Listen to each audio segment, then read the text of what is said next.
Allegations that Married at First Sight Australia stars were not told about their on-screen partner's previous drug and violence convictions are serious and disturbing, the country's media watchdog has said. The claims, reported in a BBC News investigation on Saturday, have also prompted a response from the UK's media regulator Ofcom, who called them deeply concerning. Abdullah Ibrahim, who helped define a genre of South African jazz music, has died at the age of 91. His family has said he passed away peacefully, surrounded by his family in Germany, after a short illness, according to a statement released on behalf of the family. Preliminary deal to end US-Israel war on Iran has sent oil prices tumbling to a 3-month low amid hopes that the Strait of Hormuz will reopen. But it could be months before American consumers see major relief at the petrol pump. Juba, South Sudan. In the days before Lankian was attacked, doctors at the local hospital rushed to evacuate patients. Some were women in labour. Others were being treated for gunshot wounds. By the evening of February 3, just hours after the last patients were carried out, a bomb struck the empty facility, ripping a crater through its warehouse. Fighting was underway in surrounding areas as South Sudan's military pressed forward with a counter-offensive aimed at retaking territory seized by opposition armed groups. As the army advanced eastward through Jonglei State, it captured town after town, pushing opposition fighters towards the Ethiopian border. FIFA says it has found no evidence that one of the referees at the World Cup breached its code of conduct after he was accused of making a white supremacist hand gesture during one of the games. FIFA's independent disciplinary committee can confirm that after looking into the matter involving support video assistant referee Sean Evans, it has found no evidence of breaches of the FIFA disciplinary code. Football's global governing body told Al Jazeera in an emailed statement on Monday. Over the weekend, Google CEO Sundar Pichai faced a small revolt when he delivered his commencement speech at Stanford University, where he earned his graduate degree in materials science and engineering. About 200 students from the graduating class reportedly walked out, while others loudly booed the tech executive. The focus of the protest was Google's defense ties, including Project Nimbus, the controversial $1.2 billion contract shared with Amazon to provide cloud and AI services to the Israeli military, as well as its relationship with the US Immigration and Customs Enforcement Agency. US President Donald Trump has said a preliminary deal to end the war with Iran has already been signed and suggested that details of the agreement are set to be published pretty soon. "I am very happy to say it's signed. The deal is all signed," he said during talks with French President Emmanuel Macron at the G7 summit on Monday. The US government's enforcement letter to Anthropic, which effectively forced the company to pull its latest AI models offline just before the weekend, should be a wake-up call for any US tech company, AI lab or otherwise. We'll catch you up on the News Blitz. On Friday afternoon, the US Commerce Department sent Anthropic a letter invoking an obscure export control directive that banned non-Americans, including Anthropic's employees, from accessing Fable 5 and Mythos 5, citing an unspecified national security concern. Anthropic said it believes the letter is related to a bypass of the model's guardrails, but isn't sure because the letter doesn't provide specific details. The letter has not been made public. President Donald Trump touted his preliminary deal to end the Iran war and suggested he will seek to end hostilities in Ukraine and Lebanon as he joined global leaders at the Group of Seven summit in France. The United States leader's arrival on Monday in Evian-les-Bains came as partners grow increasingly wary of his erratic geopolitical performance. Hungarian members of parliament have passed a constitutional amendment limiting prime ministerial terms to 8 years. The reform effectively prevents former long-time leader Viktor Orban from a potential return to power. Parliament overwhelmingly voted in favour of the amendment on Monday, despite opposition from Orban's Fidesz party. 150 were MPs voted for the amendment, while 50 were against and 6 abstained. The European Union has officially launched the accession process for Ukraine and Moldova. The formal launch on Monday will require both countries to commit to years of political reforms. Ukraine must start the complex process while it continues to fight Russia's invasion.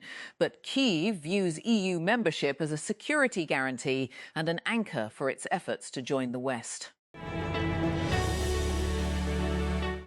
The United Kingdom is the latest country to put in place tough restrictions for young people who use social media. Prime Minister Keir Starmer says his government will ban access to those under the age of 16.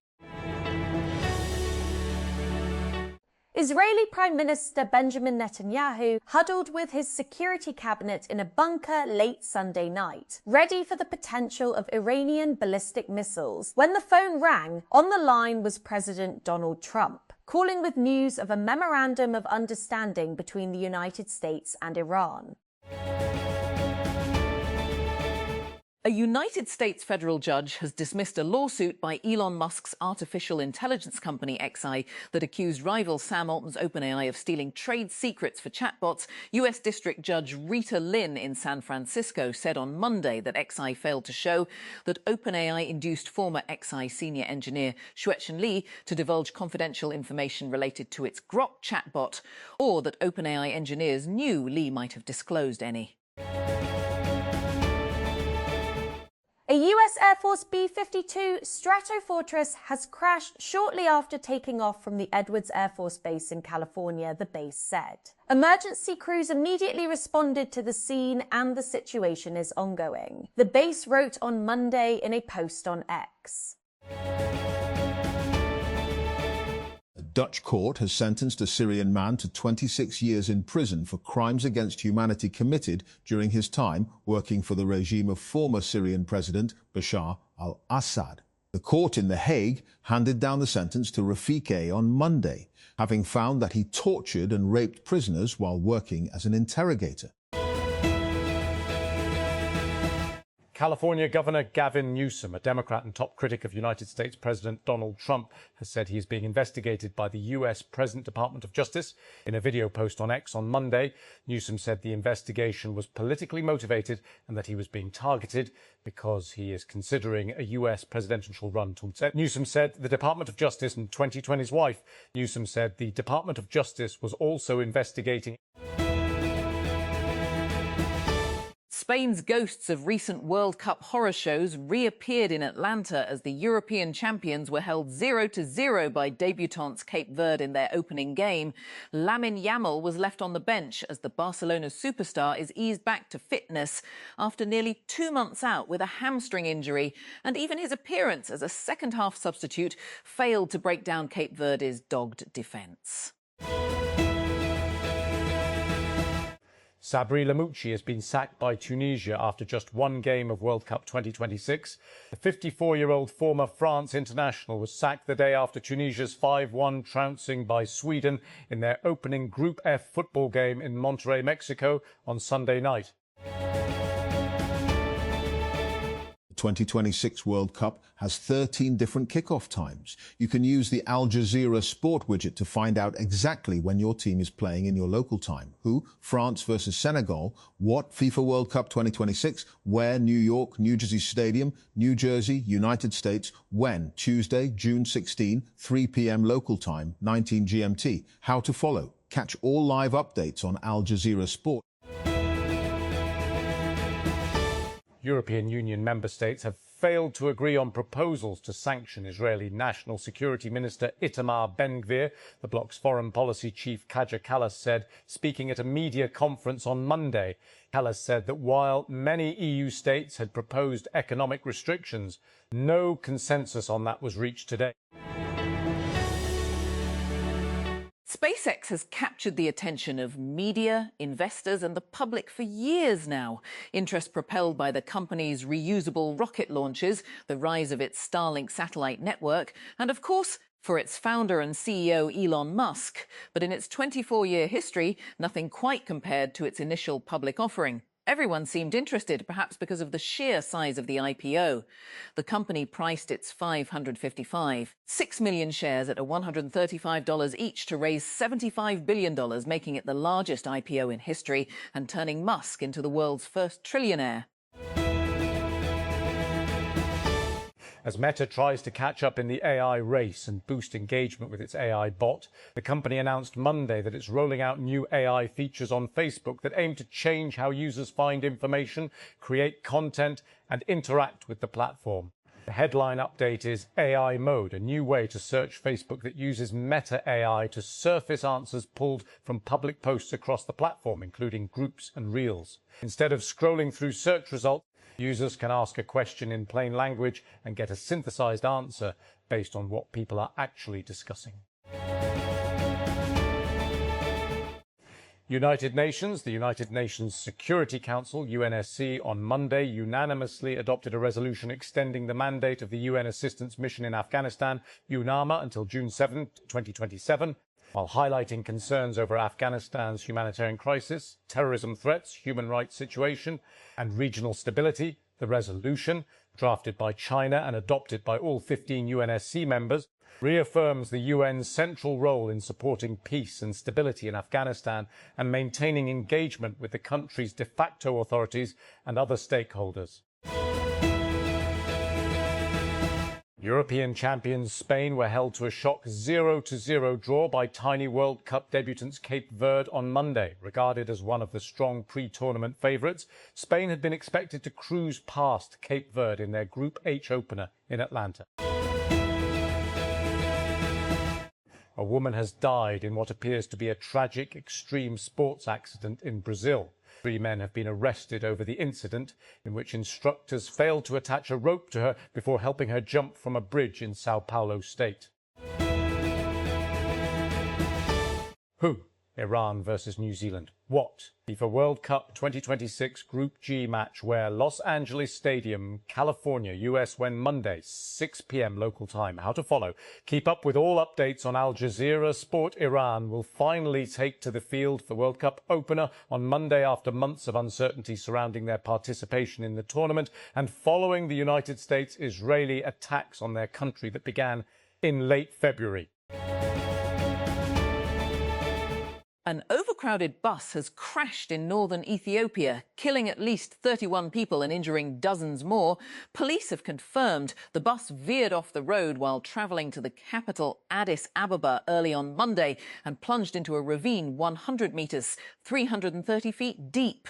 It had departed from the town of Dessie in the northern Amhara region of Ethiopia, whose roads are among the most dangerous in the world. Tehran, Iran. The world let out a collective sigh of relief when the United States and Iran announced that a memorandum of understanding had been agreed to end nearly 4 months of hostilities on Sunday. But on the streets of Tehran, exhausted by years of sanctions and tensions, the ceasefire announcement has done little to instill confidence that the crisis is over. An agreement between the two sides, to be signed on Friday, looks set to reopen the Strait of Hormuz, largely controlled by Iran since the war began on February 28, something it is hoped will stabilise rattled energy markets. In return, the US will lift a naval blockade on Iran's southern ports, which has squeezed Iran's already embattled economy. Over the past months, many countries have announced plans to restrict social media access for children and teens. Australia became the first to implement such measures at the end of last year, setting a precedent that other countries are now closely watching. The UK is the latest country to announce that it will impose a ban on social media use for children. UK Prime Minister Keir Starmer the ban on June 15. The regulations and proposals being brought forth by governments around the world aim to reduce the pressures and risks that young users may face on social media, which include cyberbullying, addiction, mental health issues, and exposure to predators.